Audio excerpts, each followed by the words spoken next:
Hello, everyone. We are extremely honored today to have Jeremy Corbyn with us, joining Habibti Please in advance of an event happening on July 17th called Selling Death, in collaboration between the Peace and Justice Project as well as Egypt Watch. It will be at 11 a.m. Eastern Time and 4 p.m. London time next Saturday. The information will be in the show notes. And my co-host this week is friend of the show and former guest, Geneviève Nevin. And Jeremy, thank you for coming on today. Welcome to the show. My pleasure. And thank you for inviting me to come on. It's an absolute honor. And can you tell us a bit about the Peace and Justice Project and how it came to be? We founded the project last January, having announced it in December. And it is, as its name indicates, a project to sustain the arguments for peace and for economic justice around the world, and obviously based in UK, very much in line with all the policies that we promoted during the time that I was leader of the Labour Party in Britain. So it is about redistribution of economic power and wealth. It is about social justice, environmental justice, and human rights. And we've set ourselves 4 big areas of work. One is media, because I do think the questions of access and control to the media and the directions in which algorithms send so many people when they think they're searching for independent information means that we do have to have a much more skeptical eye on what much of the media say. So we're challenging issues of media ownership, but we're also promoting grassroots activity. And last weekend, we set up the first 2 of what are going to be many, probably dozens, if not more than that, of news clubs in towns around Britain, where we invited people who are supporters of the project to come along, look at issues of local news, look at issues of access to news and information, challenge things locally, and then we're building that up to a much bigger national event in October, which we'll be launching in Manchester at the People's History Museum there. The idea being to build up an alternative media system and alternative media news sources. And we're working with established independent groups like Novara Media, Double Down News, and so many others. And of course, many friends like your good self that we have in Canada and other countries. And so it's exciting and very important work. And very quickly, the other 3 areas of work of the project are economic justice. The corona crisis has actually redistributed power and wealth enormously in my country and around the world, but all in the wrong direction. There are now more billionaires than ever and more people relatively poor than there have been for a very long time. And so we are challenging the government on ending the furlough scheme, on cutting what's called universal credit in Britain. It's called different things in other countries, benefits. But it's also about supporting unions fighting against fire and rehire, where the entire workforce is dismissed and replaced with the same workforce, but on lower wages and worse working conditions, shorter holidays, loss of leave for maternity, paternity, and all those kind of issues. So we're on that.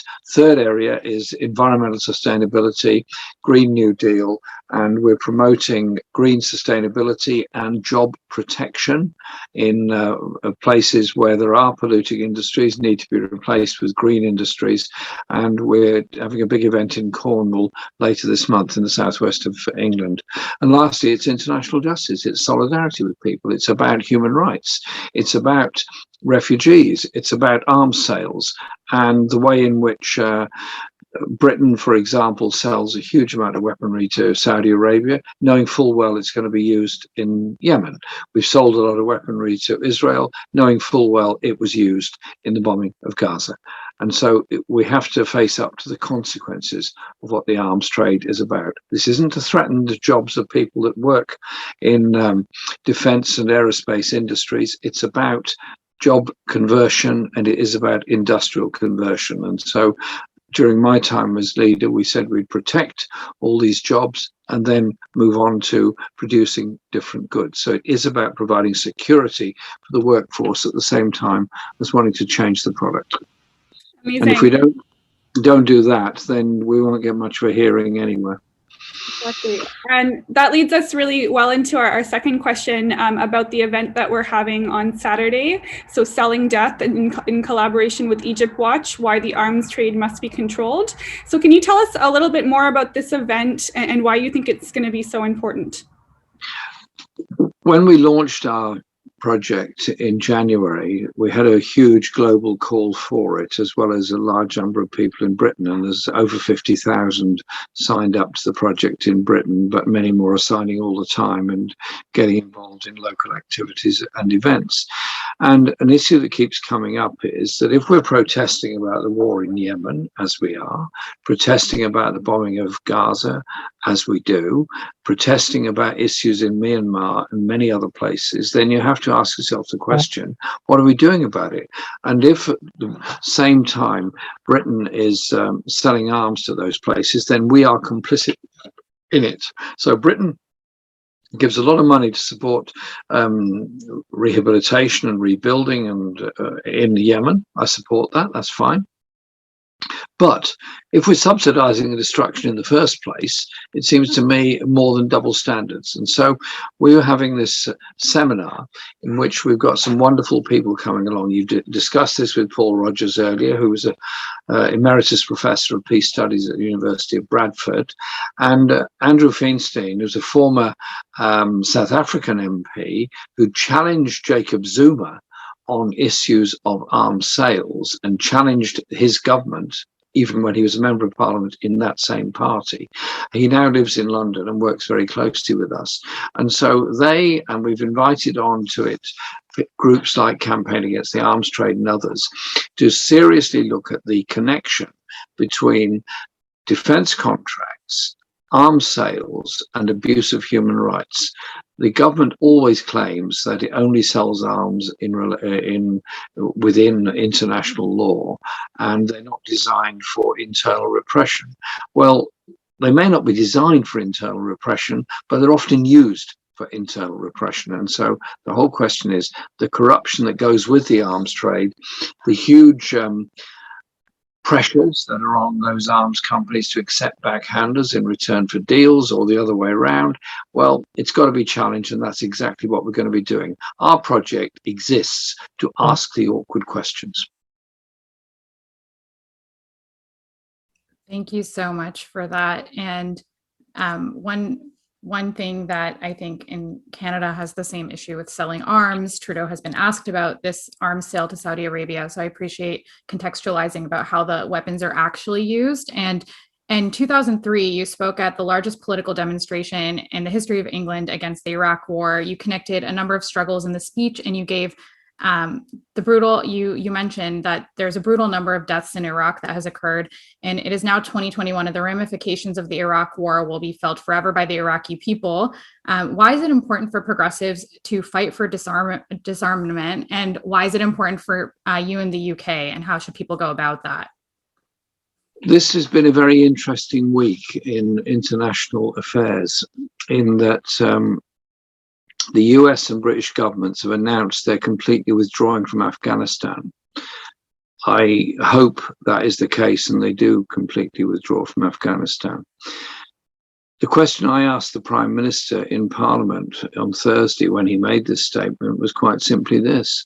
We went into Afghanistan in 2001 on the basis of a war against the Taliban because of the terrible events that happened in New York.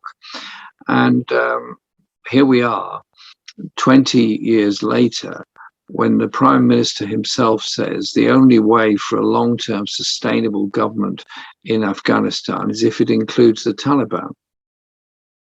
Well, just think that one through. We went to war against the Taliban, and we're now saying that there has to be a government in Afghanistan that includes the Taliban.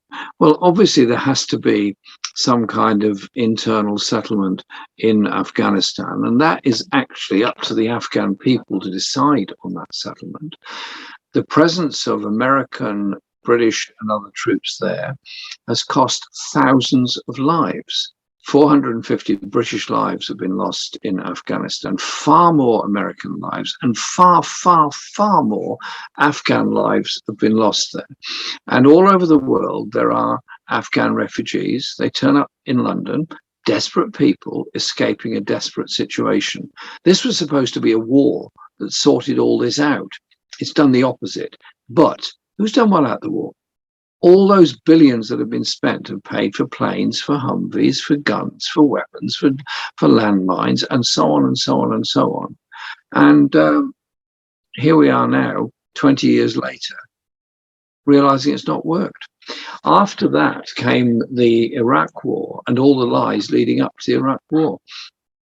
At that enormous rally, which I was one of the organizers of, I remember it like it was yesterday. I said, the war in Iraq will beget the wars of tomorrow, the terrorism of tomorrow, the refugee flows of tomorrow, the hatred of tomorrow.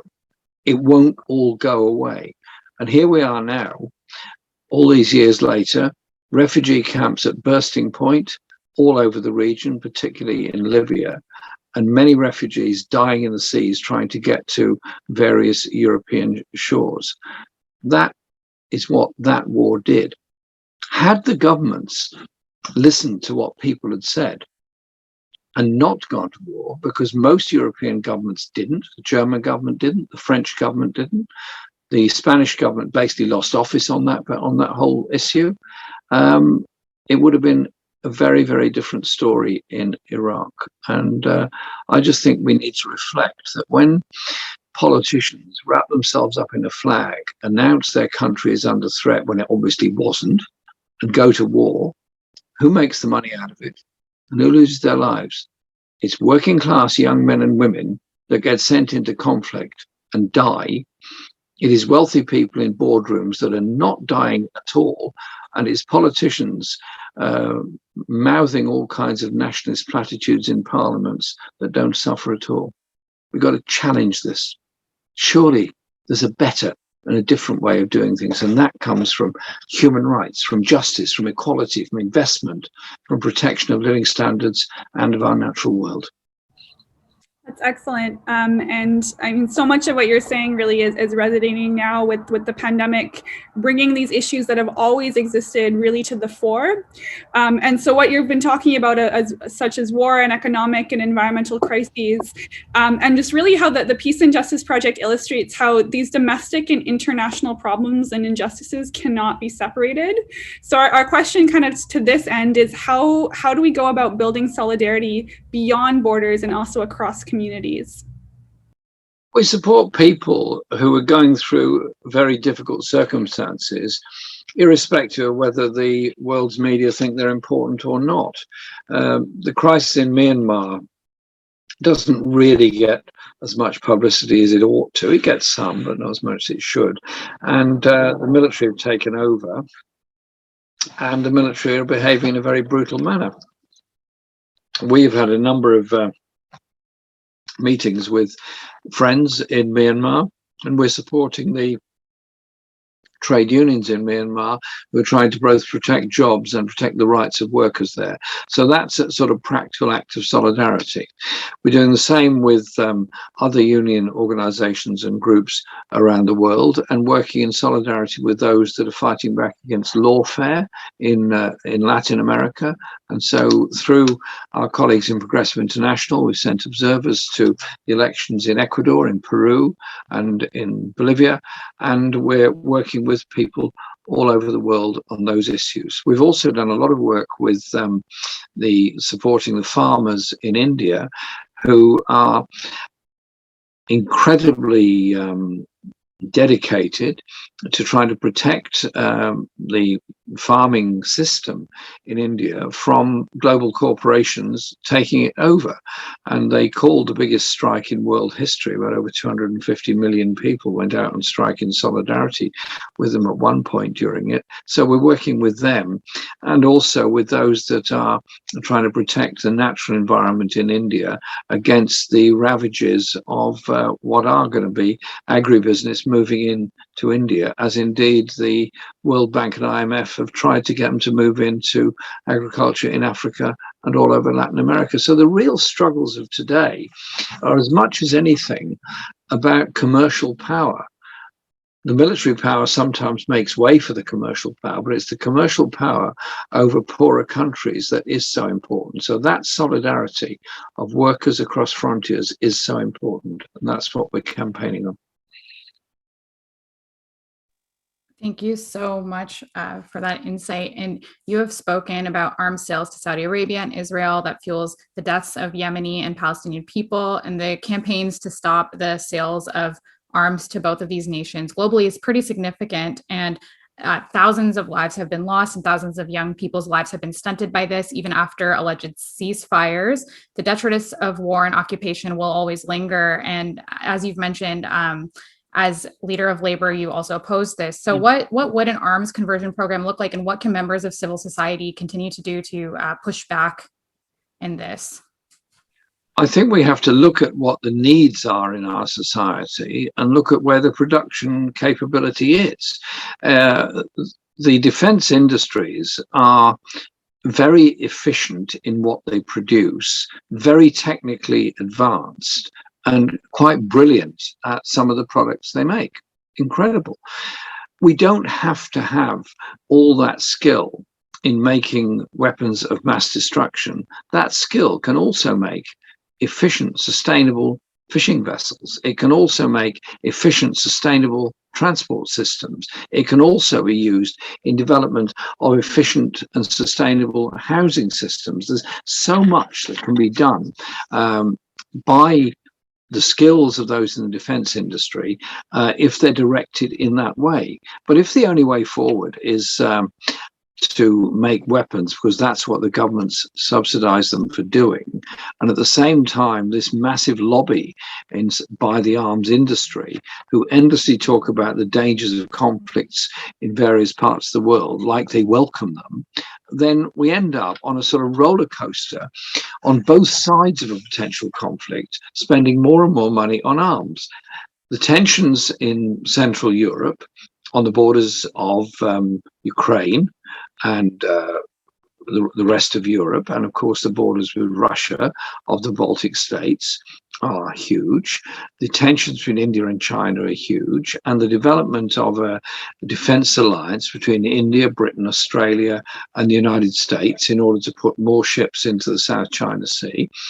That both of those pressures are met by the equivalent in Russia of the Russian arms industry pressurizing Putin to spend more on arms because they've got to get ready for this Western pressure. Same thing happens in China. There is a sort of built-in accelerator on both sides of any conflict. Surely the way forward ought to be greater power and influence the United Nations to deal with these conflicts and these pressures, and also get ourselves away from the concept that one nation has to be the world's leader. No, they don't have to be the world's leader. The forum of the United Nations should be the world's leader. That should be where the world's leadership comes from. And if you think of the amount of money that is now invested in high-tech arms industries in a lot of countries in the world, but particularly Western Europe, USA, Russia, and China, and then look at the global needs following the COVID pandemic or during the COVID pandemic, and also other pandemics like the AIDS pandemic and others, you're going to deal with those by investment in medical research and universal health care. That's surely the general direction we should go in as a world. Real security doesn't come from the ability to kill other people. Real security is when you know you've got a health service, you've got a house to live in, you've got enough food, and your children are going to get a schooling, are going to get health care, and are going to get jobs, and your elderly parents are going to get care. That's what real security is. Thank you so much. And what a line to end on about real security and what real security means. We really appreciate that you joined Habibti Please today for this episode. And we hope folks will join all of the great panelists we've been hosting on this podcast and will be hosting on Saturday. And Geneviève and I will put that in the show notes. Yeah, and thanks so much, Jeremy, for joining us on Habibti Please podcast. Geneviève and Nashua, thank you so much for inviting me onto your program this evening. It's been an absolute pleasure to talk to you both. And one day, post-COVID, we'll all meet in reality, in person, and we can share tea and coffee together.